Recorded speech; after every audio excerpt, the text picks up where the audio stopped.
Labdien, ekscelences, ārlietu komisijas priekšsēdētāja Mūrnietes kundze, draugi un kolēģi. Man ir tiešām milzīgs prieks jūs redzēt tik kuplā skaitā. Zinu, kā katram pasākumam, ja ir pilna māja, tad tas nozīmē, ka pasākums ir izdevies. Ja nu gadījumā kādam austiņas vajag, es zinu, ka ir cilvēkam nevajag viņas latviešu valodā, jo pasākums būs latviski, tāpēc var palūgt aizmugurē. Pareizi? Vai nevar palūgt? Nu, tad nevar palūgt. Katrā gadījumā tad lūdziet, lai uz austiņas iztulko kāds, kas blakus sēdošais ir. Man ir prieks, ka gada grāmata, Latvijas ārpolitikas un drošības gada grāmata ir kļuvusi par tādu kā daļu no šīs teiksim, ārpolitikas ārlietu svinību nedēļas. De jure atzīšana, ar vēstnieku sabraukšanu, tad, protams, debates Saimā par ārlietu un Eiropas Savienības jautājumiem, un tad arī, protams, gada grāmatas atklāšana.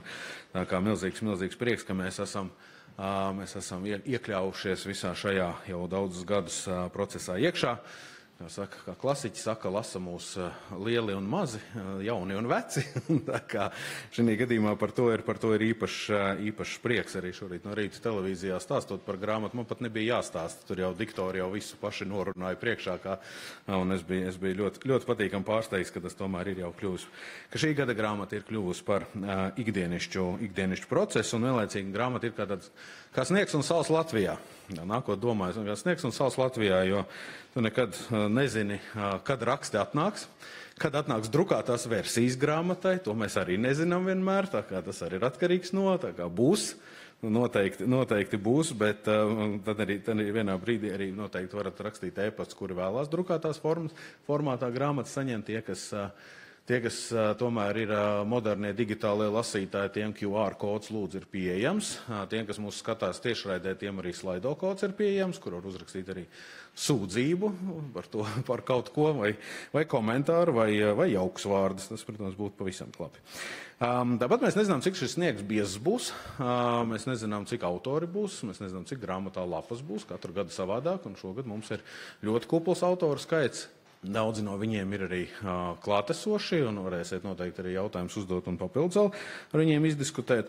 Un, protams, arī jautājums, cik noturīgs tas sniegs un sals būs. Tas ir jautājums par to, ka ja šī ir 25. gada grāmata ar projekcijām, autoru projekcijām par to, kas šogad notiks, ar rekomendācijām uz šo gadu, tad taisnība ir interesanti, cik viņas būs noturīgas, cik viņas šī gadījumā ilgi un precīzi turpināsies. Un paldies daļa, protams, vispirms jau Latvijas Republikas ārlietu ministrijai. Milzīgs paldies par to, ka šī partnerība grāmatas tapšanā Saimai un ārlietu komisijai, in particular, konkrēti ārlietu komisijai, protams, un Mūrnietes kundzei par to, ka šī grāmata ir iespējama. Friedricha Eberta fonds, šodien Beāta Mārtina vadītāja, nevarēja diemžēl būt klāt, bet tāpat tās milzīgs paldies ir par to, ka pēc Friedricha Eberta fonda šī grāmata, viņa arī ne tikai drukātā, viņa droši vien arī šī pasākuma izskatā tik kuplā un skaistā variantā nebūtu iespējama. Un, protams, visiem autoriem milzīgs paldies un Sintijai Brokai īpašais paldies kā līdzredaktoriem šī projekta īstenotāji. Mums ir programmā nelielas izmaiņas.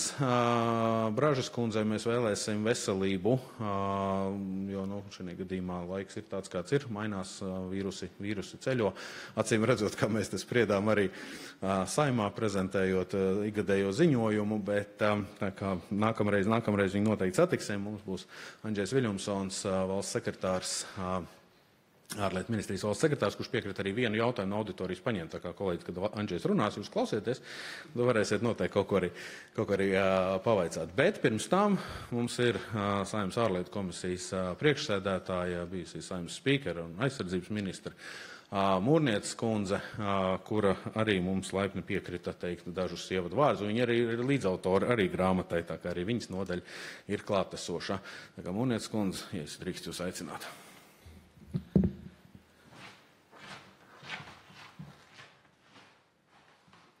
Paldies, Bukovska kungs. Man jāteic, godātie vēstnieki, godātā Latvijas ārlietu kopiena, ir tiešām milzīgs prieks būt šeit.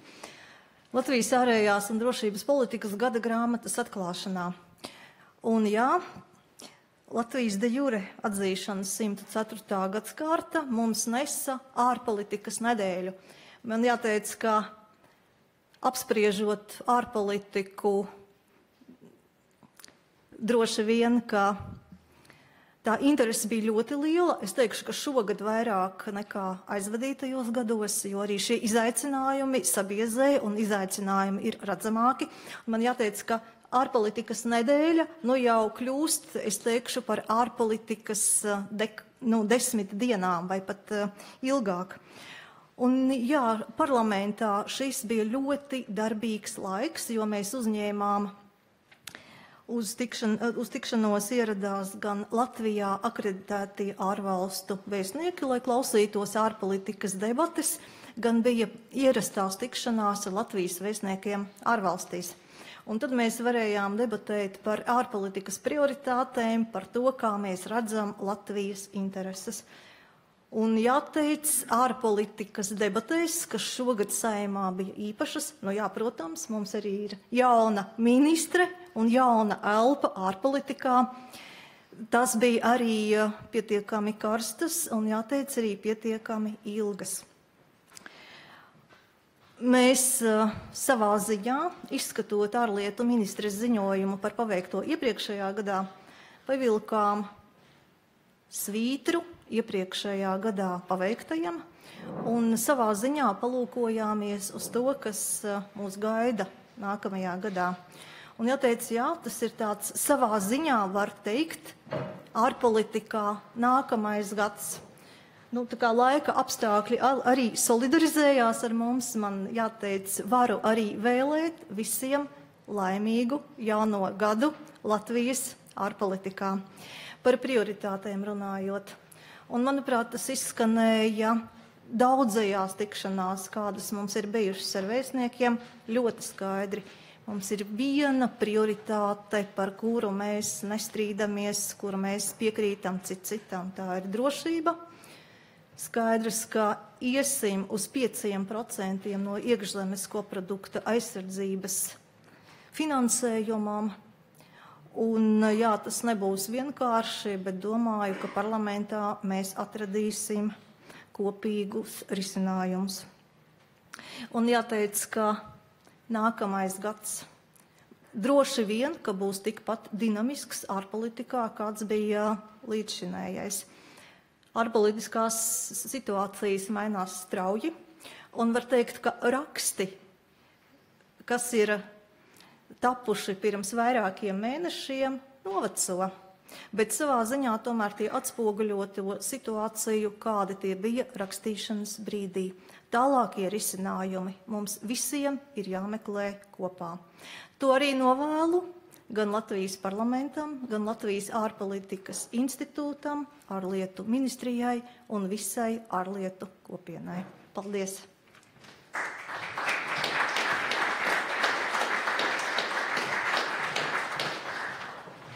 Paldies, Lās. Patīkam novēlējumi ir sirdi sildoši cevišķo salā. Viļņumsson kungs, var palūgt jūs tad.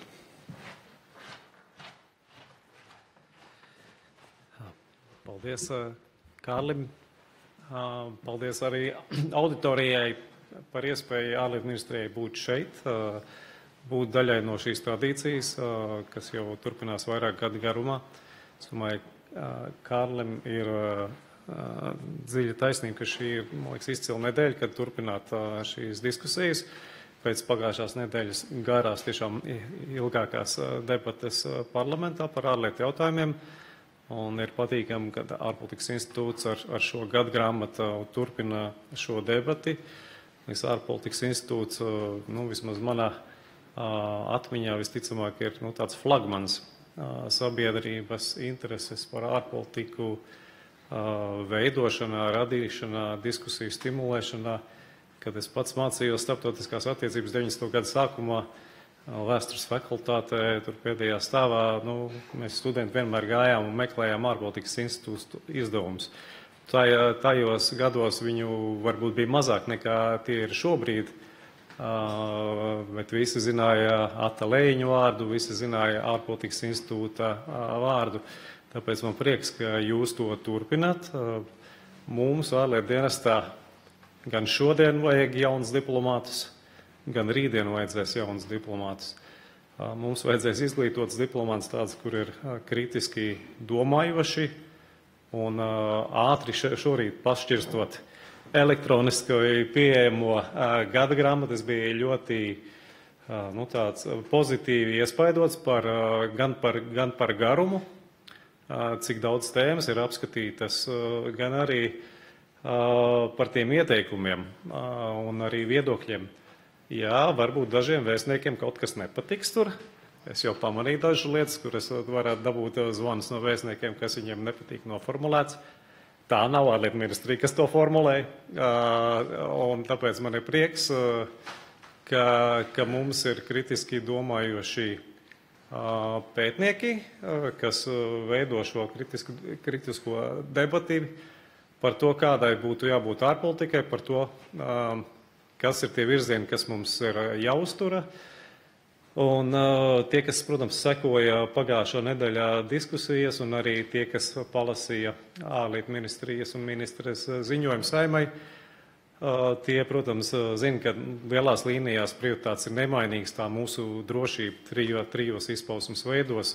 Pirmkārt, valsts drošība, otrkārt, mūsu ekonomiskā drošība, ja mūsu ekonomiskās izaugsmas veicināšana, treškārt, mūsu valsts piederīgo drošību un mūsu sabiedrības iesaiste ārlietu jomā, ārpolitikas veidošanā. Tāpēc paldies par jūsu pienesumu gan sabiedrības iesaistē, gan diskusijas veidošanā, un arī paldies gan ārpolitikas institūtā pārstāvjiem, gan visiem pārējiem pētniekiem un kolēģiem, kas ir iesaistīti ministres ārpolitikas ekspertu padomē. Tie padomi, kas tika mums arī doti gatavojot ministres ikgadējo ziņojumu, mums ļoti lieta noderēja, ļāva ar citām acīm paskatīties uz dažām lietām, kas mums liekas pašsaprotamas. Tā kā tas bija ļoti noderīgi. Liels paldies, Kārli.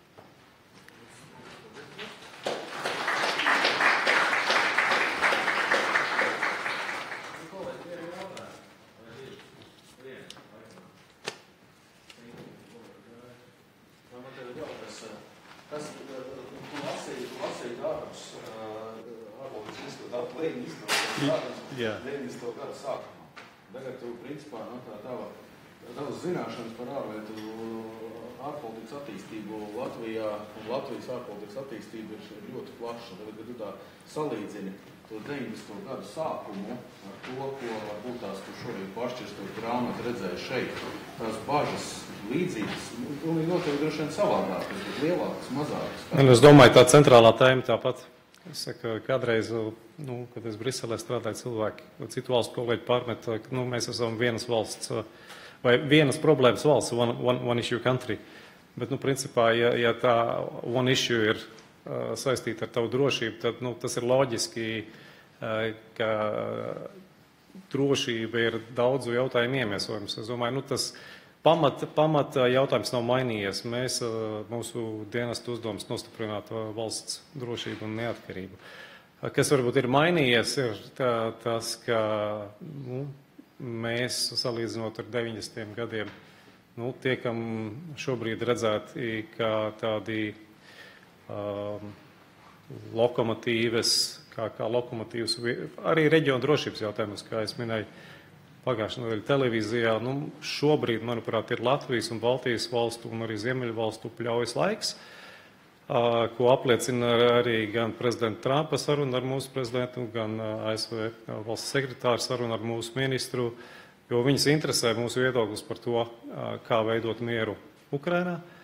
Līdz ar to, es domāju, tas ir mainījies, ka šajā mirklī, šajos pēdējos gados mūsos ieklausās, un arī mūsu reģions ir tas, kas formulē un virza gan NATO, gan Eiropas Savienības Krievijas politiku.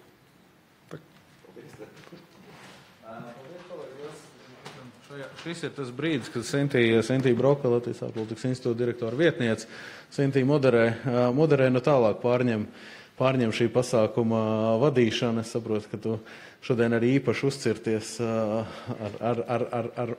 ar iemeslu, kā viņi to tās noteikti pat izstāstīs.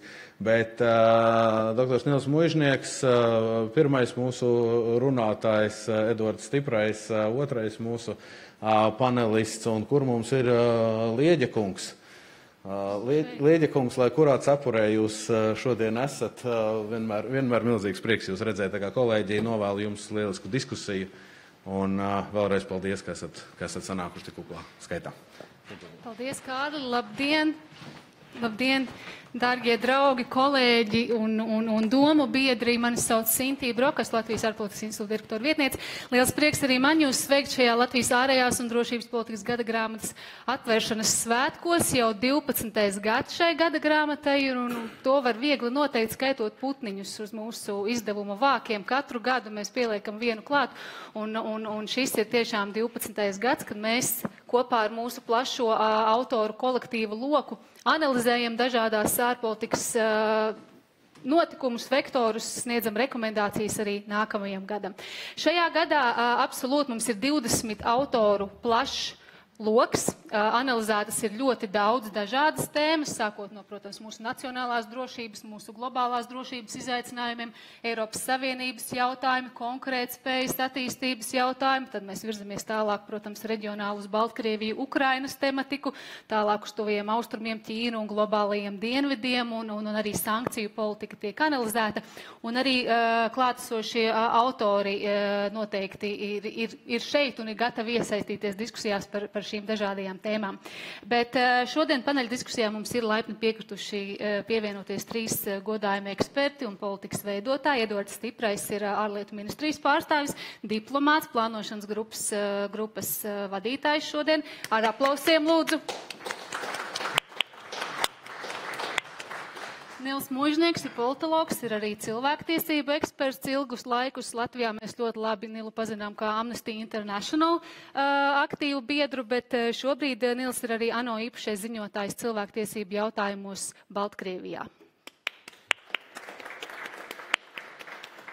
Imants Lieģis, Latvijas ārpolitikas institūta drošības programmas vadītājs, bet ne tikai, protams, arī aizsardzības ministra padomnieks un ar tādām 2 cepurēm šodien, gan no politikas veidotāju skatu punkta droši vien, arī ekspertu skatu punkta varēs dalīties ar savām pārdomām par ārpolitikas aktualitātēm. Bet katru gadu tas mērķis ārlietu šim izdevumam ir viens - izvērtēt aizvadīto gadu un sniegt rekomendācijas turpmākās politikas veidošanai, un katru gadu šis mērķis ir nemainīgs, bet, protams, šīs ārpolitiskās prioritātes, kā jau iezīmēja, ir mainīgas, un tad katru gadu mēs mēģinam pielāgoties. Un arī šogad, protams, ļoti lielā mērā ārpolitikas vērtējums, analīzes ietekmēja karš Ukrainā, ietekmēja ģeopolitiskā situācija un atbalsts mums šeit reģionā. Līdz ar to mūsu struktūra diskusija arī būs sākot no tāda reģionālā izaicinājuma uz plašāku starptautisko sistēmu un tad starptautiskās sistēmas ietekmes mūsu ārpolitiku. Bet šeit es apstāšos un es aicināšu varbūt Stiprā kungu dalīties ar savām pārdomām kopumā par aizvadīto 2024. gadu un ar kādām sajūtām mēs soļojam iekšā jau februārī 25. gadā. Jā, paldies. Varbūt es iesākšu ar to, ka tik strauji un tik bieži mūsu ārpolitiskās prioritātes tomēr nemainās. Un es domāju, kaut vai tas, ka gan tas, kas bija formulēts iepriekšējā gadā, tātad ministra ziņojumā Saeimai par paveikto ārpolitikā un plānoto, un arī šogad faktiski 3 prioritātes viņas paliek tās pašas. Tā ir mūsu drošība, tā ir mūsu labklājība, ekonomika, un es domāju, tās ir 2 prioritātes, kas ir ļoti cieši savstarpēji saistīts un savstarpēji atkarīgas. Jo mēs nevaram runāt par drošību, un es domāju, varbūt tie no klātsošiem, kas arī skatījušies tagad pēdējās dienās televīzijas raidījumus, tur klausījušies radio vai kā savādāk, lieliski saprot, ka drošība arī kaut ko maksā, un tā nauda kaut kur ir jānopelna. Ja, tāpēc es domāju, mūsu otrs gan valsts un valdības, gan arī tieši ārlietu dienests, viens no otriem svarīgākiem jautājumiem ir tātad veicināt ekonomisku attīstību, lai mums būtu no kā finansēt mūsu drošību. Un treškārt, protams, tie ir cilvēki, jo tomēr abas pirmās prioritātes ir vajadzīgas, lai nodrošinātu pienācīgu dzīvi un arī drošības sajūtu gan šeit klātsošiem, gan kopumā Latvijas iedzīvotājiem. Un atskatoties uz iepriekšējo gadu, mēs varam teikt, ka lielā mērā visas trīs šīs prioritātes, tik cik ar mūsu ierobežotajām iespējām mēs varam izdarīt, viņas ir panāktas. Jā, protams, var teikt, kaut vai tas fakts, ka nav izcēlies jauns karš, teiksim, arī mūsu vistiešākajā apkārtnē, jau ir viens labs rādītājs. Vispār te es gribētu atgriezties pie vienas ļoti, teiksim, tādas interesantas lietas. Ja mēs runājam par valsts drošību, mums ir, teiksim, valstī ir divi instrumenti, lai šo te drošību panākt. Viens, tas, ko visi saprot diezgan automātiski, tā ir mūsu armijtieri, bruņotie spēki. Tātad otrs, tā ir mūsu ārpolitika, tas mūsu ārlietu dienests. Un, ja mēs paņemtu vienu tādu ļoti praktisku salīdzinājumu no mūsu ikdienas dzīves, tad mūsu kolēģi aizsardzības ministrijā un Nacionālajos bruņotajos spēkos, tie ir ugunsdzēsēji. Tad, kad ugunsgrēks izceļās, viņu uzdevums ir tās liesmas apslāpēt. Ārlietu dienas darbinieki ir ugunsdzēsības inspektori. Mūsu uzdevums ir nepieļaut, lai tās liesmas vispār kaut kur parādās. Lai pat ugunsgrēka iespēja kā tāda nebūtu. Un es domāju, ka šajā jomā tas mums ir salīdzinoši labi izdevies. Un kā mēs to varam panākt? Mēs to varam panākt divos veidos. Viens veids ir šī te mūsu praktiskie drošības pasākumi, kas ir saistīts ar mūsu pašu spējām aizsargāt savu valsti un līdz ar to arī atturēt potenciālo agresoru. Mēs saprotam, ka varbūt, teiksim, mūsu bruņoto spēku izmērs un aprīkojums varētu būt nepietiekams. Līdz ar to ļoti svarīgi mums ir mūsu aizsardzības alianses. Mūsu sabiedroto interese, gatavība un spējas mūs aizsargāt. Nāk mums palīgā mums izšķirošā brīdī. Un es domāju, ka arī šajā jomā pagājušais gads bija ļoti veiksmīgs ar šo te jubilejas samitu Vašingtonā, NATO samitu Vašingtonā, kas pieņēma veselu virkni mums ārkārtīgi svarīgu lēmumu gan par sabiedroto klātbūtnes nostiprināšanu mūsu reģionā, tanī skaitā Latvijā, gan arī par kopumā NATO aizsardzības spēju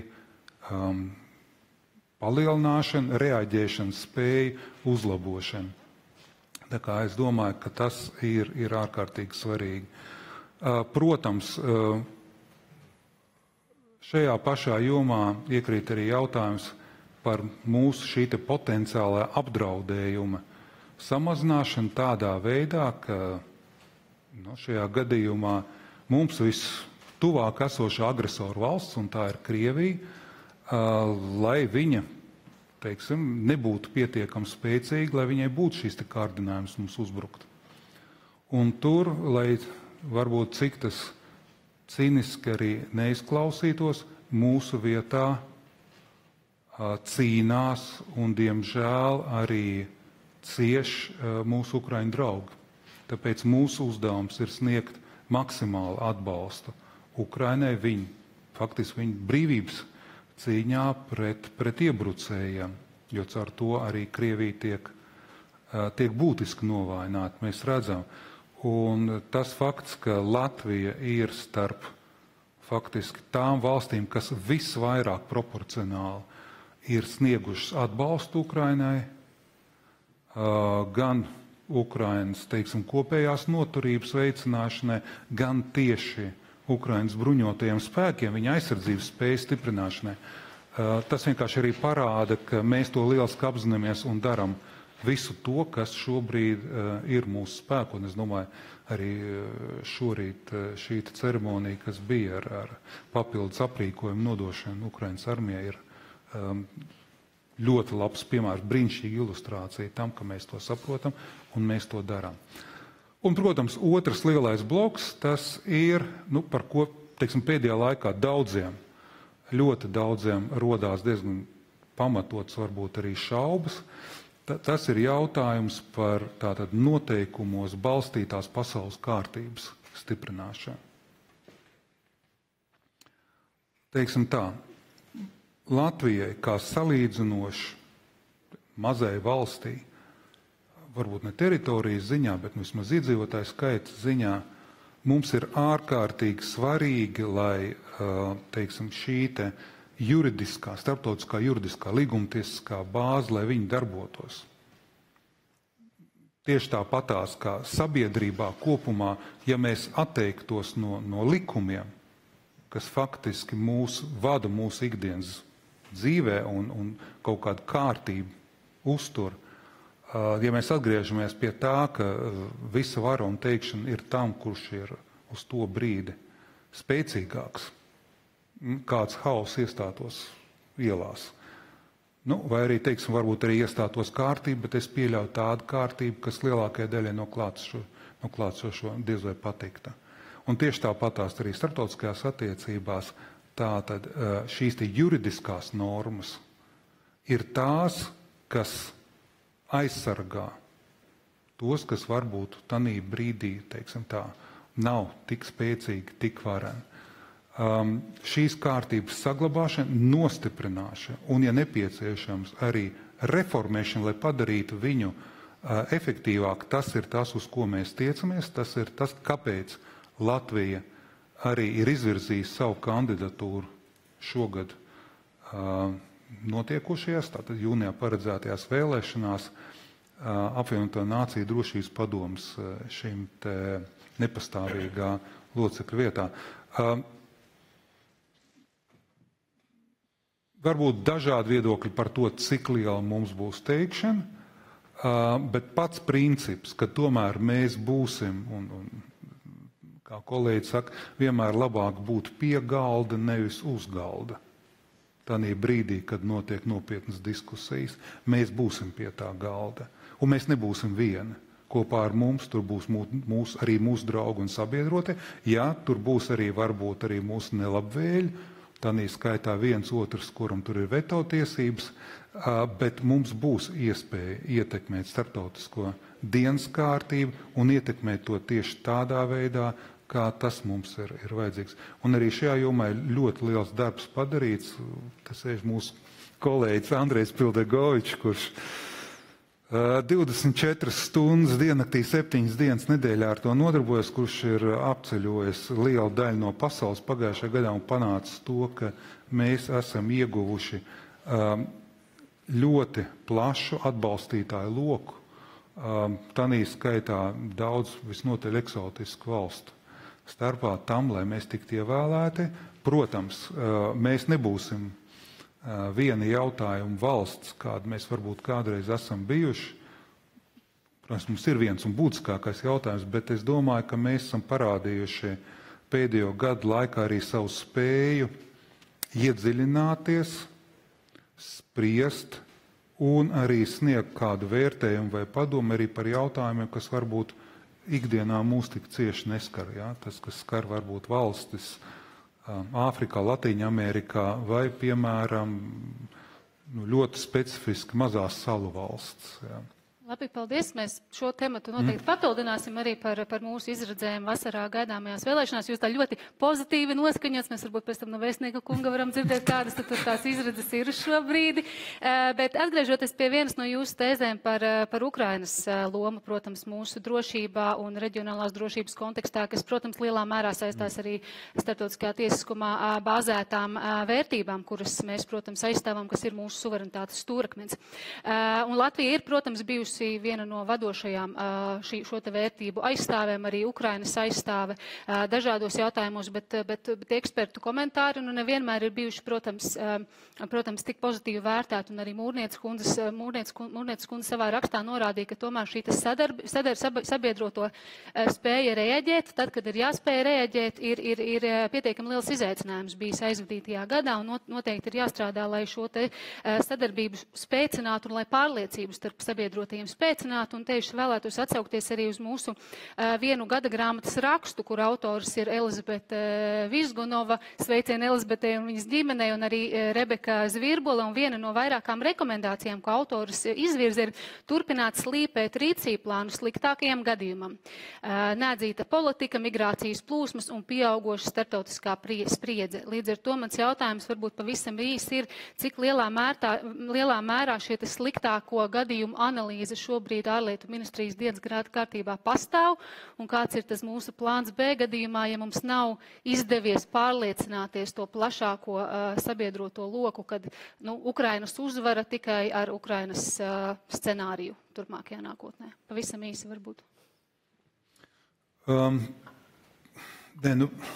Te ļoti īsti nesanāks, jo es vismaz pusstundu mēs varētu apspriest, ko mēs saprotam zem Ukrainas uzvaras. Jo, manuprāt, varētu arī šajā telpā būt ļoti atšķirīgi viedokļi par šo te. Es teiktu tā, mēs vienmēr rēķinamies ar sliktāko iespējamo scenāriju. Faktiski tas, ko mēs darām paralēli, un tur es pieļauju, ka Imants Lieģis varētu droši vien vairāk pastāstīt, kas notiek vienā citā Valdemāra ielas namā vēl nedaudz tālāk pārskaitļos. Teiksim tā, mums ir ļoti nopietni jāpieiet savu aizsardzības spēju stiprināšanai. Protams, mēs ceram, ka tā tiešām būs pati pēdējā iespēja, kura cerams nekad neiestāsies, bet tas ir tas, uz ko mums ir jāgatavojās, un tas ir, kāpēc tās diskusijas, kuras šobrīd notiek par nepieciešamu aizsardzības finansējumu, un šī finansējuma iespējami visliederīgāko izmantošana, manuprāt, ir ārkārtīgi svarīga. Un ārkārtīgi svarīgi, protams, pārāk ilgi neaizkavēties pie šīs diskusijas, bet uzsākt arī praktisku rīcību. Tas, kas attiecās uz ārpolitisko jomu, teiksim tā, pirmais, pie kā mēs šobrīd strādājam, tas ir pie kontaktu ar ASV jauno administrāciju, pie noturīgu kontaktu faktiski izveidošanu, un tur, kur viņi jau ir izveidoti, veiksmīgā kārtā pie viņu noturēšanas un paplašināšanas. Ja. Tā, protams, nebūs panacēja. Turpinam strādāt ar mūsu sabiedrotajiem un partneriem šeit pat uz vietas Eiropā, bet es teikšu tā. Situācija attīstās pietiekami ātri un brīžiem neprognozējami, lai arī tas, ko mēs šobrīd saplānotu, rītdien izrādītos novecojas. Teikšu godīgi, kā viens no cilvēks, kurš arī pielika savu roku pie ikgadējā ziņojuma tapšanas, es ar ļoti lielām bažām skatījās uz tām 10 dienām, kas būtu no jaunās administrācijas nākšanas pie varas un ārpolitiskajām debatēm, jo man bija tāda sajūta, kas par laimi nepiepildīsies, ka ziņojums tik ātri novecos, ka faktiski kļūs neaktuāls. Par laimi tik lielā mērā tas nav noticis, bet starplaikā ir noticis ļoti daudz interesantas lietas, un kā jau teikts tajā senajā ķīniešu lāstā, lai jums būtu jādzīvo interesantos laikos. Labi, paldies. Šeit liekam daudz punktus un noteikti tad jautājumu atbilžu sesijā varam atgriezties. Es tikai atgādinu mūsu skatītājiem šeit uz vietas un tiem, kas vēro mūsu klātienē. Jums ir iespēja sūtīt savus jautājumus caur Slido aplikāciju, ievadot kodu, ko jūs redzat savos ekrānos, vai arī klātsošiem, protams, būs tāda iespēja arī jautāt jautājumus uz vietas. Virzamies tālāk pie Muižnieku kunga. Ja mēs dzirdējām, protams, par starptautisko tiesiskumu atsauces un cik lielu lomu tas spēlē, protams, mūsu ārpolitikā un ir spēlējis jau izsenis arī vēsturē. Kādas te tās jūsu pārdomas pa aizvadīto gadu un pa nākamo gadu, un varbūt uzreiz arī ņemsim klāt Baltkrievijas jautājumu, jo, protams, Krievijas agresija Ukrainā plašākā reģionā nevar nesaistīt ar Baltkrieviju. Viena no raksta autoriem par Baltkrieviju, kolēģi Beāta Livdānska, arī ir izvirzījusi vairākas rekomendācijas, kā tad turpmāk attiekties pret Baltkrieviju, kam gatavoties, un viena no tām ir tiešām arī tāda proaktīva rīcība no Latvijas puses Baltkrievijas režīma veikto noziegumu analizēšanā un soda veicināšanā. Kur mēs esam, kāda šobrīd ir situācija Baltkrievijā un kādas ir Latvijas iespējas ietekmēt pilsoniskās sabiedrības nākotni varbūt? Situācija ļoti... Paldies, pirmām kārtām, par uzaicinājumu, un tas ir liels gods būt šādā panelī. Es varu bišķi brīvāk runāt, es nestrādāju valsts pārvaldē. Vārdu sakot, es varu minēt tāds vārds kā Trump un Grenlanda un citus tādus interesantus vārdus, ko varbūt, ko citi baidās pieminēt. Un arī, es domāju, starptautiskā noteikumos balstīts starptautiskā kārtība ir ļoti apdraudēta šobrīd, īpaši no Trumpa puses, un tas skar ne tikai cilvēktiesības vispār, bet īpaši centieni saukt pie atbildības gan Putinu, gan Lukašenko, gan citus. Jo Amerikas kongresā notiek diezgan spraigas diskusijas, un jau bija viens centiens pieņemt sankcijas pret tiem, kas sadarbojas ar Starptautisko kriminālu tiesu. Starptautiskā krimināla tiesa, kas ir izvirzījis apsūdzības Putinam un bērnu tiesību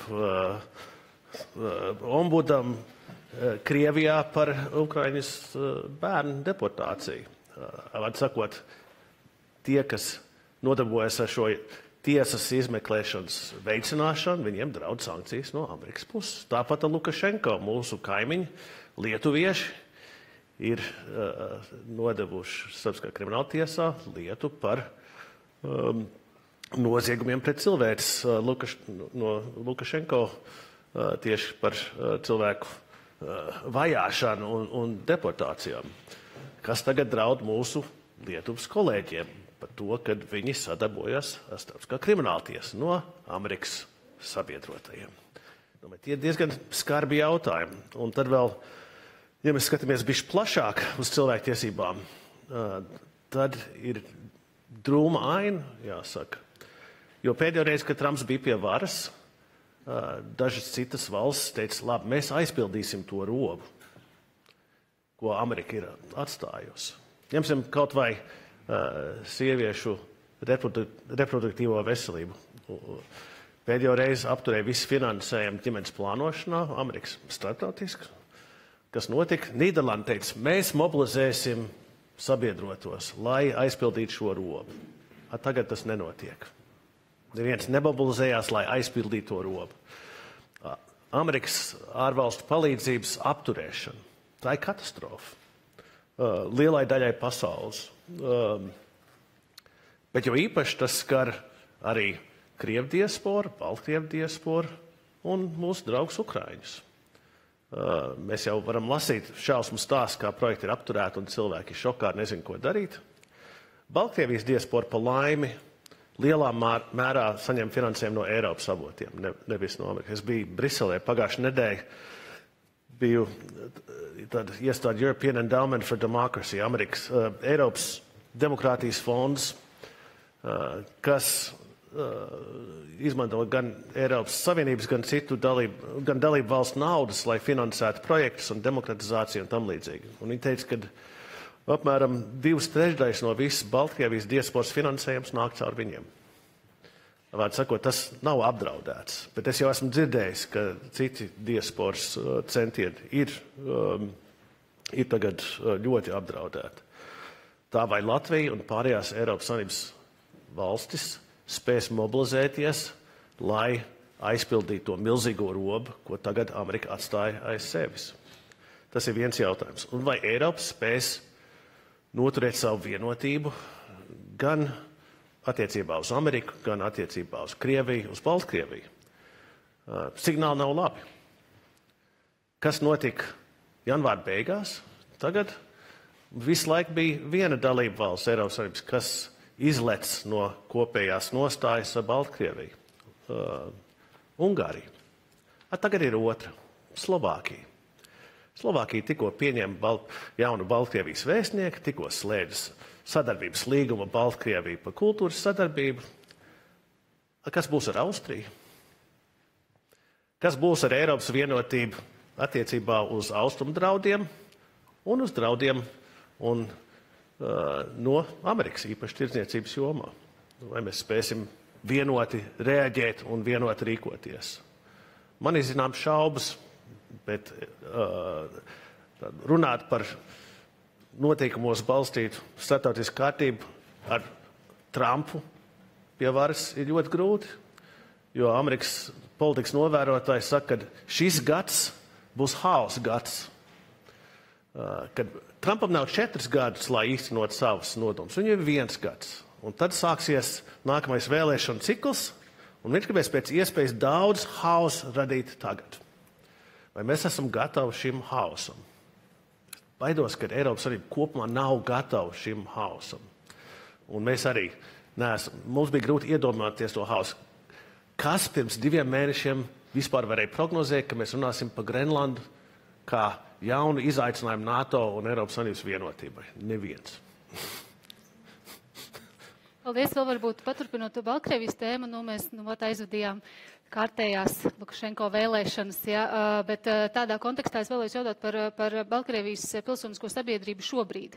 Kāda ir situācija, cik spēcīga tā ir un cik lielā mērā varbūt tā tiešām atspoguļo uz rietumiem vērsto Baltkrievu sabiedrības viedokli? Jo mēs varam teikt, ka Lukašenko vēlēšanas, protams, nav leģitīmas, bet cik spēcīga tad ir tā opozīcija un cik liels tāds uzticamības spēks ir no sabiedrības viņai šobrīd? Ja es tās nesaucu par vēlēšanām, es to saucu par speciālo vēlēšanu operāciju, ko Lukašenko ir īstenojis. Baltkrievijas pilsoniskā sabiedrība Baltkrievijā ir gandrīz vai iznīcināta. Ir atsevišķi aktivisti, kas klusi turpina kaut ko darīt. Ir aktivisti, kas ir izlaisti no cietumiem, bet viņi ļoti maz un ļoti samērā klusi. Baltkrievijas diaspora ir ārkārtīgi labi organizēta, strukturēta un daudz vienotāka nekā Krievijas diaspora. Un ārkārtīgi profesionāli strādā cilvēktiesību jomā. Zina visus ANO mehānismus, EDSO mehānismus, starptautiskās tiesības, ļoti labi spēja analizēt situāciju, lobēt savus intereses un tās aizstāvēt. Un, kā es teicu, viņi nav tik atkarīgi no Amerikas finansiālā atbalsta, kā daži citi, kas ir ļoti labi. Bet viņiem bija 2 lieli pasākumi diasporai ļoti nesen. Viens bija cilāt Baltkrievijas jautājumu Briselē, tur bija liels vesela nedēļa pasākumiem, Baltkrievijas nedēļa. Pirmo reizi Eiropas Savienība vēl tādu uzmanību, kādas nedalību valsts kultūrai, un tas bija ļoti veiksmīgs pasākums. Otrs bija ļoti skaidri pirms tā saucamajām vēlēšanām, kas notika 26. janvārī. Ļoti skaidri dabūt vēstījumu no Eiropas institūcijām, no Amerikas, no citiem, ka lūk, šīs nav leģitīmas vēlēšanas, šīs nav brīvas, un to viņi arī panāca. Es tur arī mēģināju piedalīties šajā te vēstījumu raidīšanā. Bet kas tagad būs? Viņam nav ilgtermiņa plāna. Kas ir jūsu prioritātes nākamā gadu laikā? Man nevar nosaukt.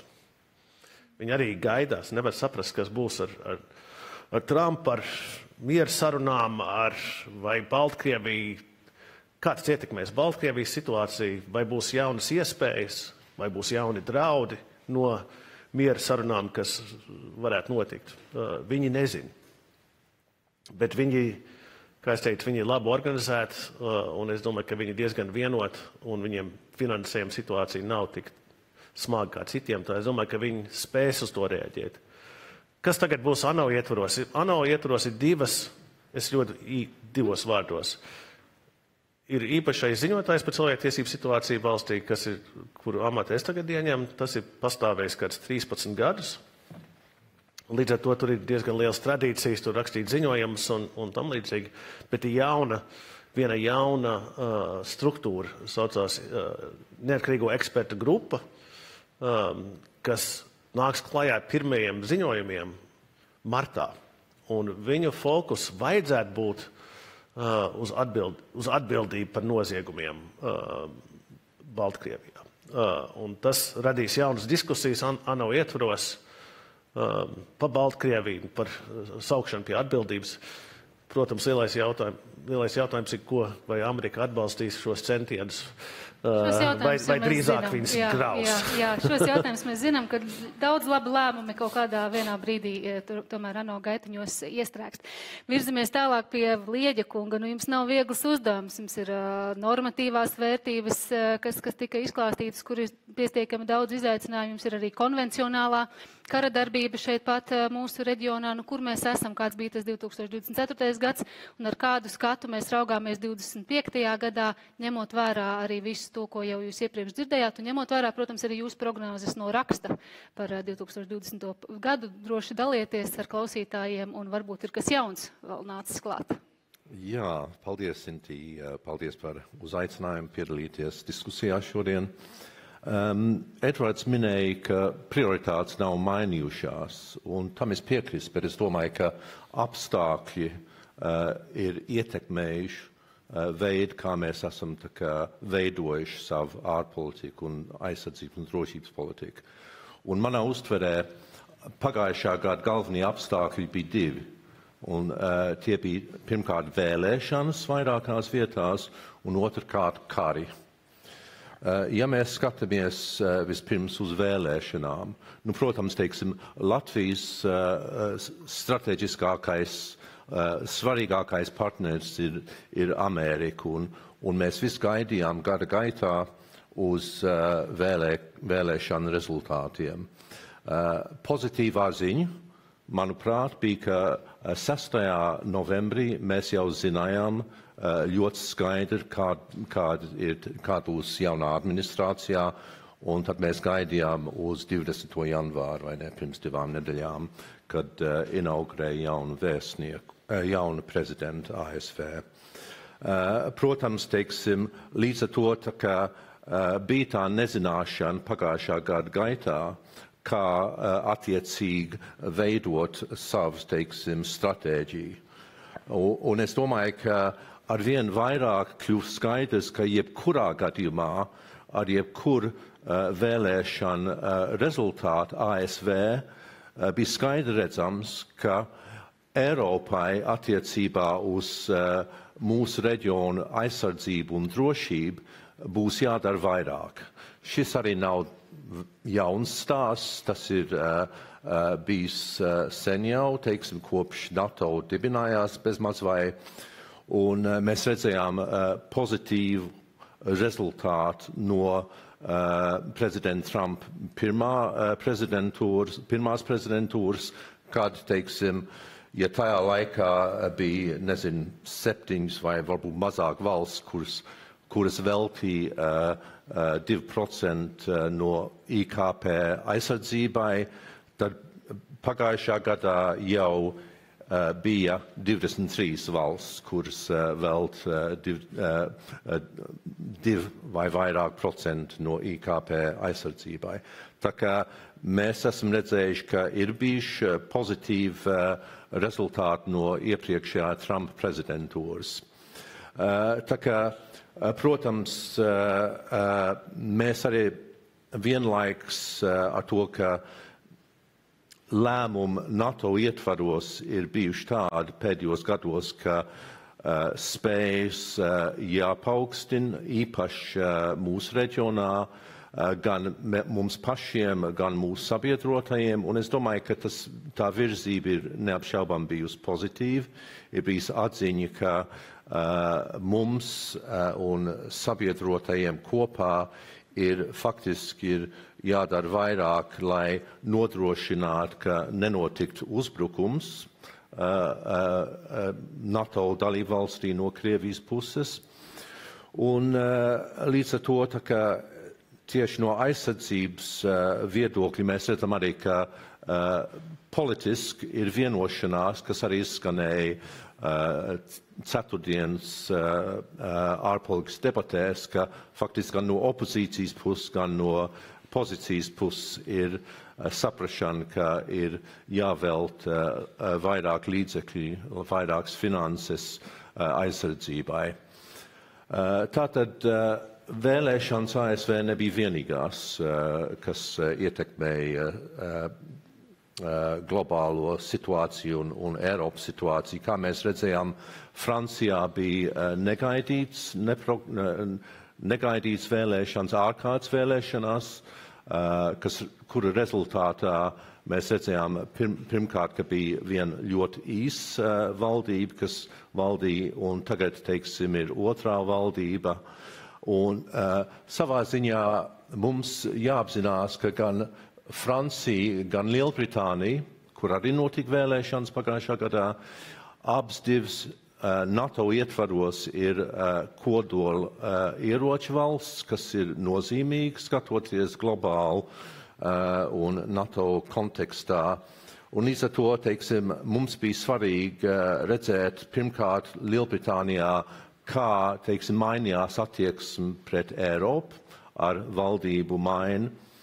Un Francijā, kā faktiski, lai gan valdības nestabilitāte vēl zināmā mērā pastāv, ir skaidrs, ka mēs rēķinājamies ar prezidenta Makrona klātesamību līdz 27.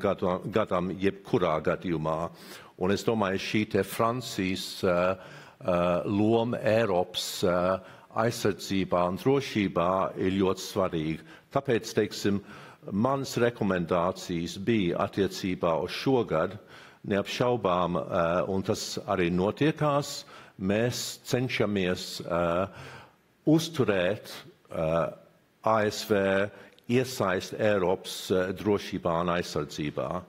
Es domāju, ka ir pārāk secināt, vai tas izdosies. Mans secinājums bija, ka es nedomāju, ka ASV izstāsies no NATO vienlaikus, un es domāju, ka šīs dienas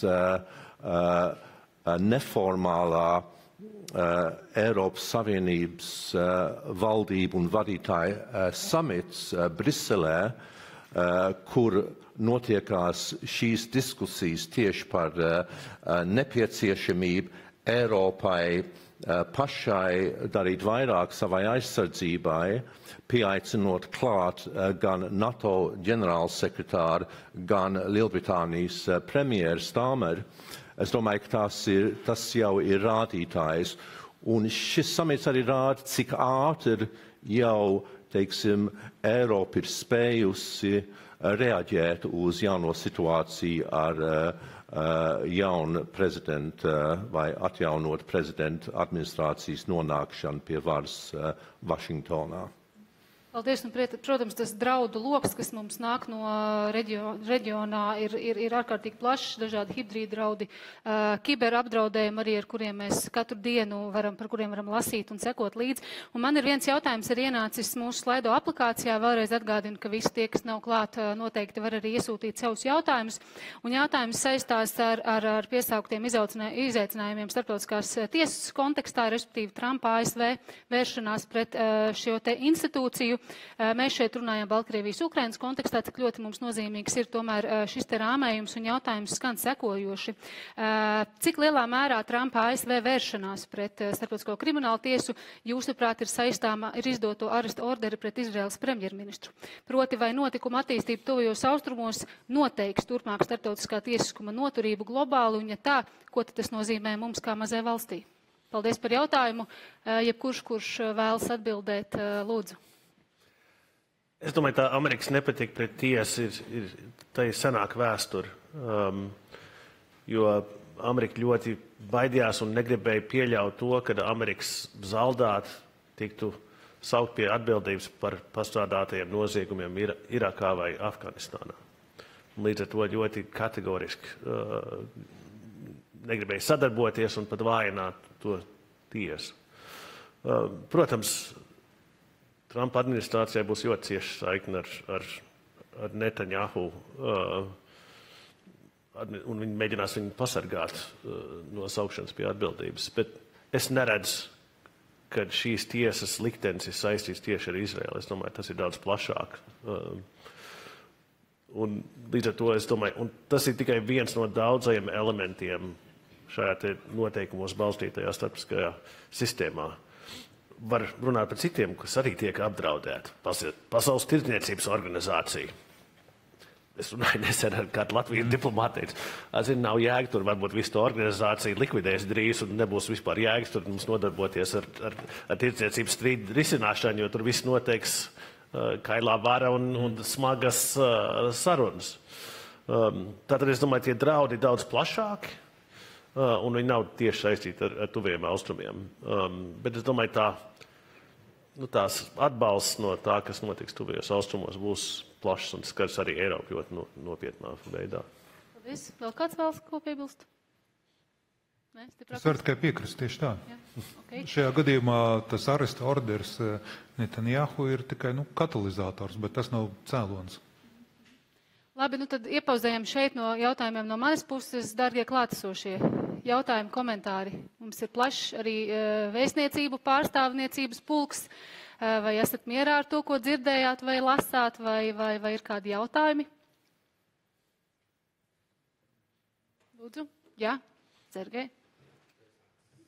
Es tev iedošu mikrofonu.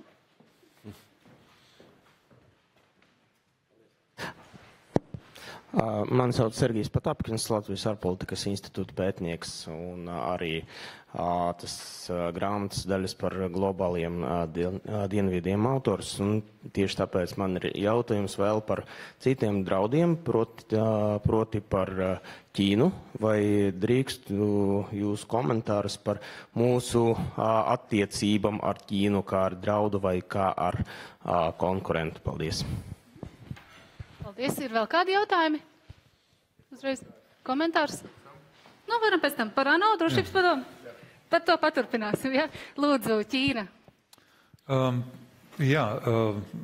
Mēs nesredzam Ķīnu kā šī brīža tieši draudu. Ir kolēģi, kas savā laikā ir minējuši vienu tādu salīdzinājumu, ja? Ja mēs skatāmies šobrīd uz Krievijas uzvedību, tad, tas ir apmēram tā kā tāda viesuļvētra. Viņi uznāk un varbūt kaut kādā brīdī pāriesim, bet ja mēs skatāmies uz Ķīnu, tad tā ir globālā klimata pārmaiņa, kur nenovēršam kaut kādā brīdī mūs skars. Un nav teikts, ka obligāti skars pozitīvā veidā. Jā, tā kā, attiecībā uz Ķīnu, tiešām ir svarīgi darīt visu iespējamo, lai mazinātu mūsu ievainojamību iepretīm iespējamiem kaut kādiem Ķīnas, kaut kādām viņa darbībām, neidīgām darbībām kaut kādā brīdī, kas nākotnē varētu būt. Mēs redzam šobrīd jau no Ķīnas puses. Mēs, protams, varam strīdēties par to, vai sankcionēt vai nesankcionēt kiberuzbrukumu. Jā, mēs redzam, ka Ķīna izmanto, te ir jautājums, vai vienkārši viņi, pielāgo savu ārpolitiku tām savām iekšējām ekonomiskajām problēmām, respektīvi absolūti nesabalansēto ekonomiku. Un pārprodukcijas krīze, kas tur ir iestājusies, faktiski pa dempinga cenām mēģinot pārņemt pasaules tirgus ļoti daudzos preču segmentos, un kur faktiski, viens ir, kā tas ietekmē mūs tieši. Būsim godīgi, Latvija nav tas lielākais rūpniecības preču ražotājs pasaulē, un tiešā veidā mēs faktiski daudz, kur nemaz nekonkurējam ar ķīniešiem. Bet faktiski tas, ko šobrīd dara Ķīna iznīcina ekonomiskās attīstības iespējas ļoti daudzām trešās pasaules valstīm. Tad īpašā Āfrikā, Dienvidaustrumu Āzijā, Latīņa Amerikā. Jo faktiski šobrīd ķīnieši ar šo te masīvo dempingu politiku rada tādas apstākļus, ka uzsākt rūpniecisko ražošanu šajos pārējos reģionos faktiski neatmaksājās. Šīs valstis tiek nospiestas uz izējuma materiālu piegādātāju, tā teikt, lomā iespiest iekšā, neļaujot viņam pašiem uz vietas attīstīt tālāku, dziļāku pārstrādi, radīt kaut kādu pievienoto vērtību. Es domāju, ka šeit globālajai drošībai ir nesalīdzinām lielāks risks nekā mūsu pašu tiešajai drošībai, militārajai vai kā savādāk. Mēs varam runāt par Ķīnas lomu Indijas un Klusā okeāna reģionā, kas lielā mērā, protams, saista arī konvencionālo drošību. Mužnieku kungam bija komentārs? Jā, 2 īsti komentāri par Ķīnu un kā tas varētu mūs skart. Kas ir populārākā valsts Baltkrievijā saskaņā ar aptaujas datiem? Ķīna. Diezgan pārsteidzoši. Viņi tur diezgan Es domāju, Baltkrievija ir ļoti svarīgs tranzīta koridors uz Eiropas Savienību, bet viņi tur arī iegulda ļoti lielu naudu, lai veicinātu ķīniešu valodu zināšanas. Un oficiālā retorika vienmēr tur, es domāju, tas ir Lukašenko viens no veidiem, kā manevrēt starp rietumiem un Krieviju, teikt, Ķīna mūsu lielais draugs. Bet kāds interesanti varētu mūs skart, man viens Polijas ministrs apgalvoja, ka tieši viņi bija aizsūtījuši savu ārlietu ministru uz Ķīnu, lai pierunātu, lai liek spiedienu uz Baltkrievijas valdību, lai aptur migrācijas plūsmu, jo citādi poļi apturēs kravas tranzītu Polijā. Un viņi uzskata, ka tam ir bijis kāds efekts.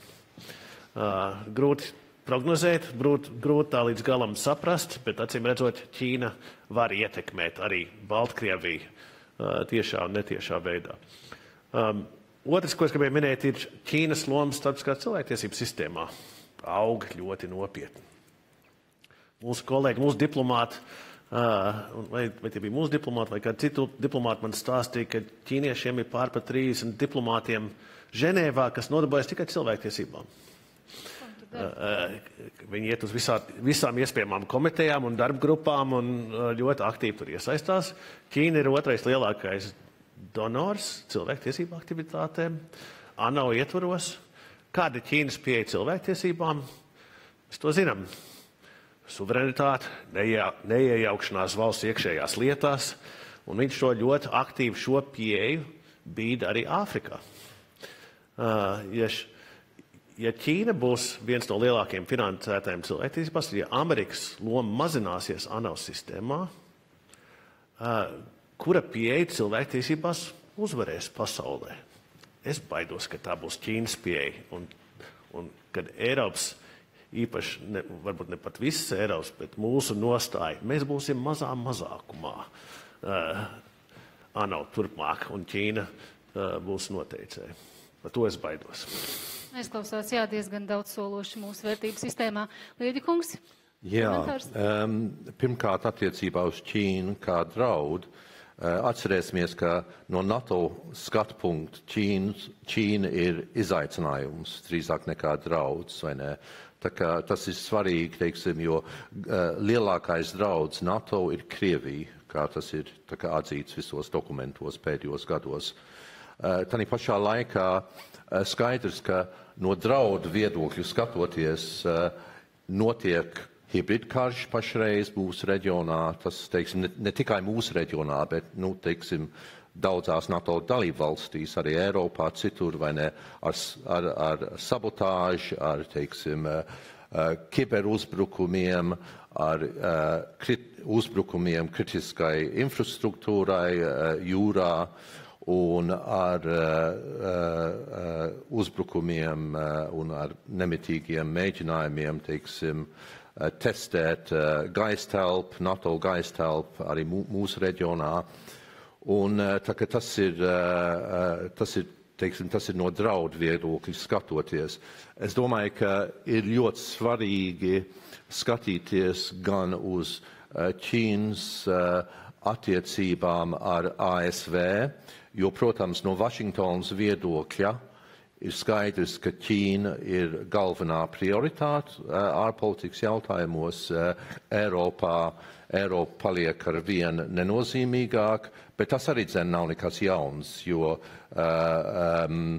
Obama prezidentūras laikā bija līdzīgi, kad bija tas saucamais pivot uz Asia, vai ne? Tā kā tas arī nav jauns, bet ar to mums ir svarīgi rēķināties, domājot par, teiksim, iespēju, ka nākotnē ASV uzmanība būs pievērsta drīzāk uz Indijas un Klusā okeāna reģiona. Otrkārt, es domāju, mums jāvēro, kas notiekās ar Ķīnas attiecībām ar Krieviju. Un mēs redzam, ka starp valsts vadītājiem ir ārkārtīgi pozitīva dinamika. Putins ar šī ir ticies vairāk nekā 40 reizes.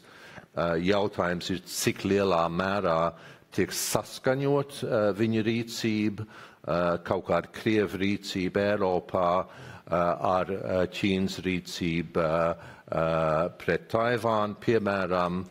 Tanī pašā laikā ir skaidrs, ka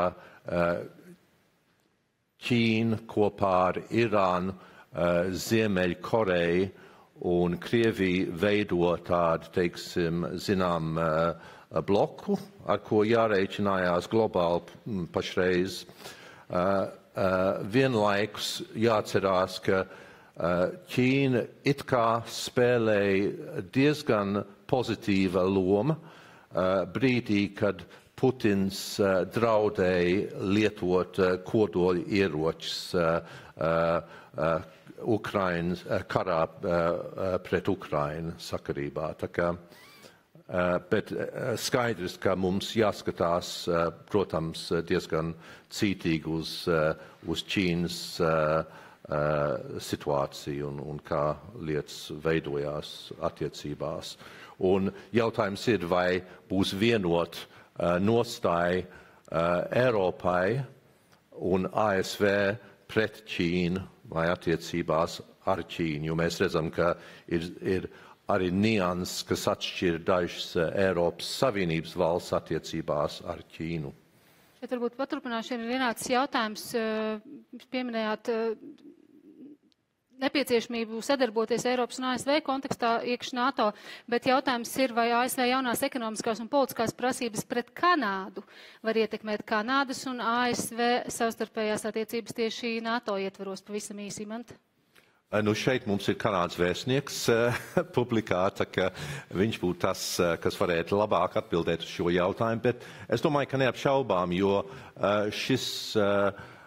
šie soļi, ko ir spērs prezidents Trumps pēdējās dienās, no vienas puses es savā rakstā teicu, ka mēs gaidām neprognozējamību, bet tomēr, teiksim, Trumps faktiski brīdināja par šiem soļiem, un ir skaidrs, ka gan Kanāda ir bijusi labi sagatavota savā atbildē, un es domāju, ka arī Eiropas Savienība būs gatava atbildēt, bet neapšaubām būs grūti atšķirt šīs vai,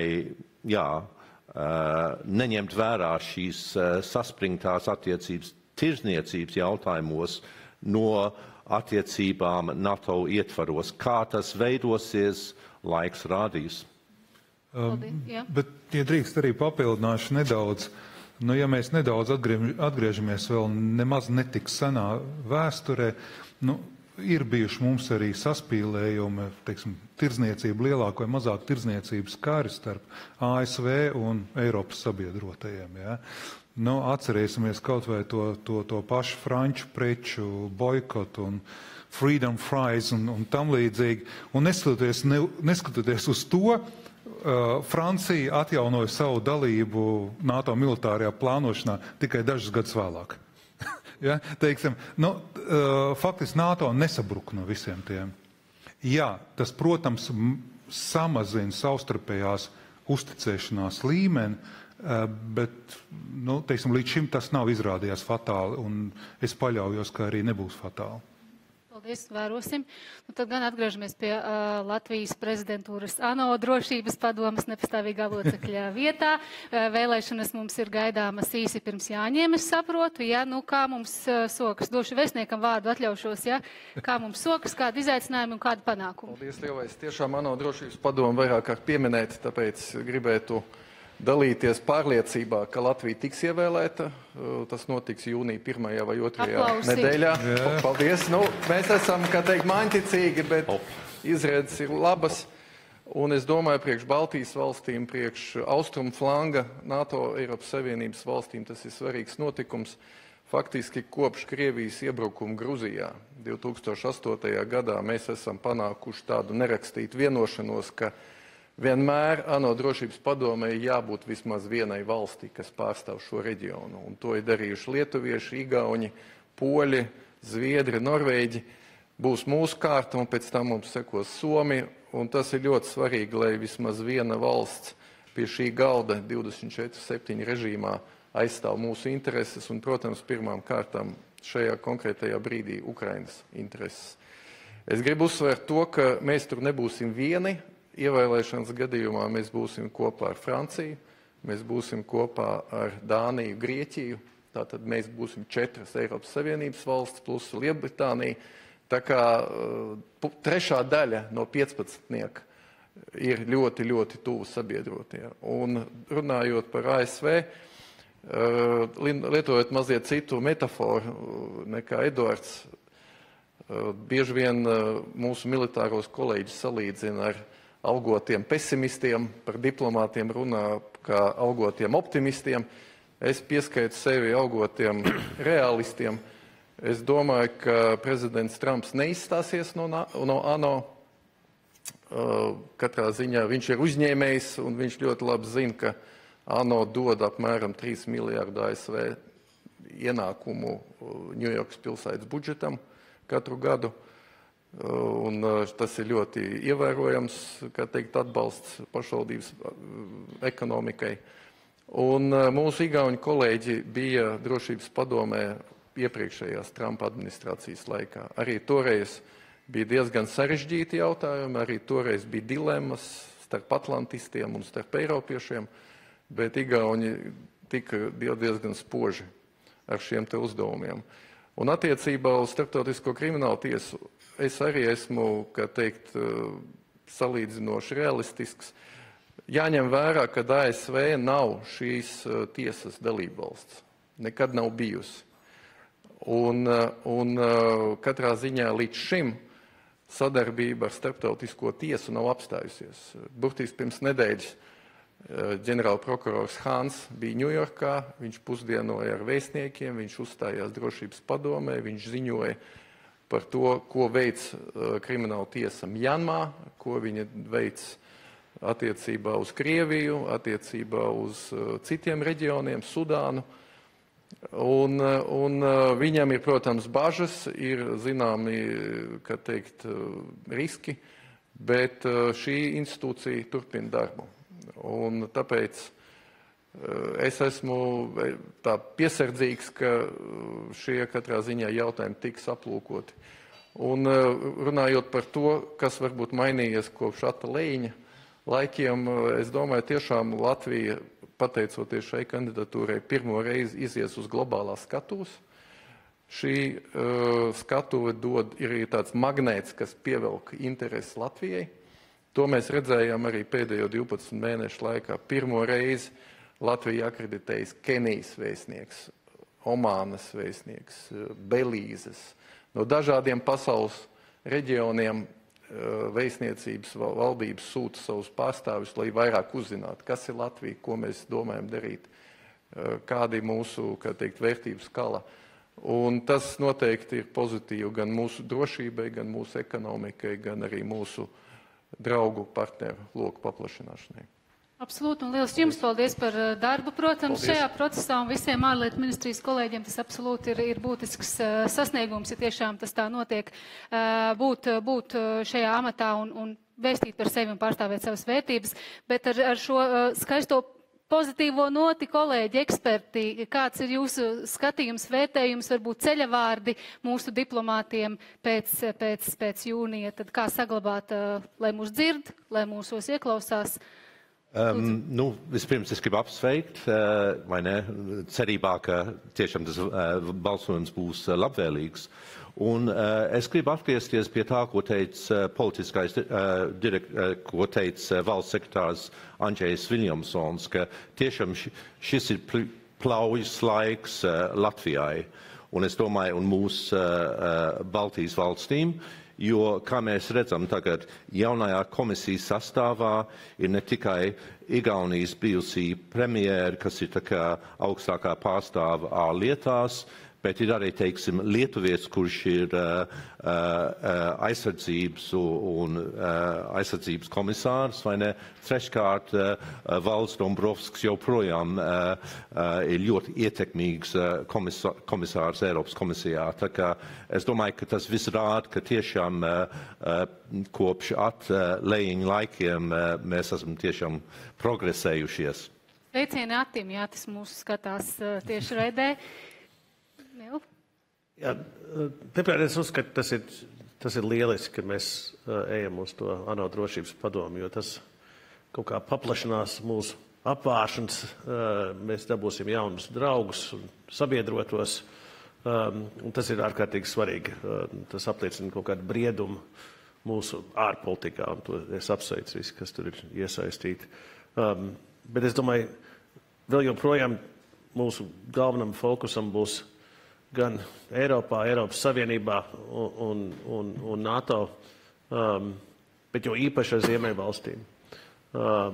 Ziemeļvalstīm un Poliju. Es to redzu kā mūsu jauno, ņemot vērā tās tendences, kas ir dažās Eiropas Savienības dalību valstīs, un tie atšķirīgie skatījumi uz drošības draudiem, kādi ir, piemēram, Dienvidu Eiropā. Viens interesants fakts, kas man vienmēr smīdina, kurai valstī viszemākie aizsardzības tēriņi Eiropā. Tie ir Spānija, sociālisti, tas ir viens, bet otri ir Itālija, Meloni, Trumpa lielākā draudzene Eiropā. Un kad viņš sāks viņai tur mācīt, kad vajag palielināt aizsardzības. Kur ir visaugstākais? Grieķijā. Jā, bet tas viss ir vērts uz Turciju.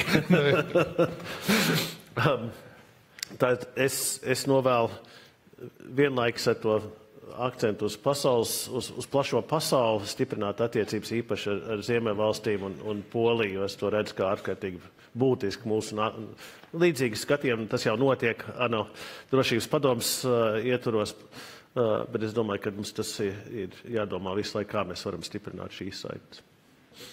Prākungs, kas mainīsies jūsu ikdienā pēc jūnija? Jā, ļoti labs un precīzi jautājums, jo tiešām vēlēt kaut ko pašam sev ir diezgan grūti. Gribētos visu, un to jau nevar. Bet tas, ko es gribētu, man ir drīzāk lūgums gan pie klātsošiem, gan pie tiem, kas mūs skatās, pie mūsu šīs te ārpolitiskās kopienas, kā Mūrnieces kundze ļoti precīzi arī noformulēja. Gan šī gada otrajā pusē, nākamā gada sākuma, gan arī tieši tad, kad sāksies šis mūsu darbs drošības padomē, mums būs ārkārtīgi nepieciešams jūsu visu atbalsts, arī praktiskā palīdzība un padoms. Mūsu nav tik daudz. Īstenībā Latvijas ārlietu dienests, manuprāt, ir viens no mazākajiem, protams, ja mēs izslēdzam Punduru valstīņas, viens no mazākajiem Eiropā. Bet tas darba apjoms, kas mums būs jāpadara, būs tieši tāds pats kā mūsu kolēģiem Francijā, Lielbritānijā vai vienā citā otrā lielā valstī. Tā kā bez jums visiem mums to izdarīt būs ārkārtīgi grūti, un mēs ļoti, ļoti labprāt saņemt jūsu atbalstu. Ārpolitikas institūts ir gatavs atbilstīt, kā vien var visu to zināt. Vai ir vēl kādi pēdējie jautājumi? Pirms mēs slēdzam diskusijas sadaļu klātesošajiem. Nē, nav. Paldies ekspertiem, bet ar to vēl nekas nebeidzas. Arī pāris paldies vārdi, protams, no manas puses, jo Projekta koordinācijas darbs, protams, nesastāv tikai no manis vienas, un liels paldies, protams, visiem autoriem, kas iesaistījās, valodas korektoriem, maketētājiem, Līgai Elizabetei Balodei, Santai Pelšai, Mikum Kovalevskim un Oskaram Stalidzānam par jūsu darbu, par jūsu ieklausīšanos un pacietību darbā ar ārpolitikas institūtu. Mēs, protams, ļoti novērtējam, un, protams, arī Friedrikai Berta fondam Baltijas valstīs un īpaši Latvijā, kurš ir, pateicoties, kuram mēs varam šodien baudīt būtībā šo te pasākumu, un aicināšu arī Kristatu Celmiņu, pētniecības un projektu vadītāju no FES, teikt pāris vārdus no savas puses. Ota.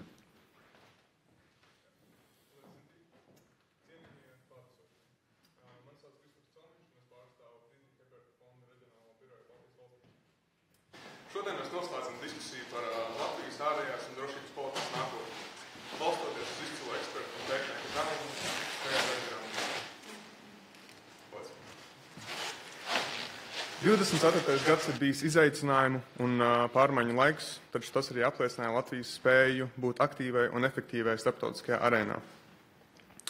Friedricha Heberta fonds vienmēr ir iestājies par demokrātisku, sociāli atbildīgu un uz ilgtspēju vērstu politiku. Šis pasākums ir būtiska platforma, lai veicinātu dziļāku izpratni par reģionālajiem un globālajiem drošības izaicinājumiem, kā arī lai sekmētu konstruktīvu dialogu starp ekspertiem un politikas veidotājiem un sabiedrību. Tikai kopīgiem spēkiem mēs varam stiprināt Latvijas valsts un Eiropas drošību un ilgspējīgu attīstību. Mēs redzam, ka globālā nestabilitāte pieauga. Taču mūsu valsts spēks slēpjas skaidrā stratēģijā, ciešā sabiedroto sadarbībā un spējā mobilizēt sabiedrību atbildīgai rīcībai. Šodien prezentētā gada grāmata sniedz ne tikai padziļinātu analīzi par aizdīto gadu, bet arī vērtīgas rekomendācijas nākotnē, kas palīdzēs mums labāk sagatavoties mainīgajai starptautiskajai situācijai. Mēs lepojamies ne tikai ar sasniegumiem ārpolitikā un drošībā, bet arī ar Latvijas spēju iedvesmot pasauli ar savu kultūru. Ginta Zilbuloža filmas Strauma starptautiskai panākumi mums atgādina, ka Latvijas valsts var sasniegt globālu auditoriju un ka mūsu radošums ir tikpat svarīgs kā mūsu politiskā un ekonomiskā attīstība.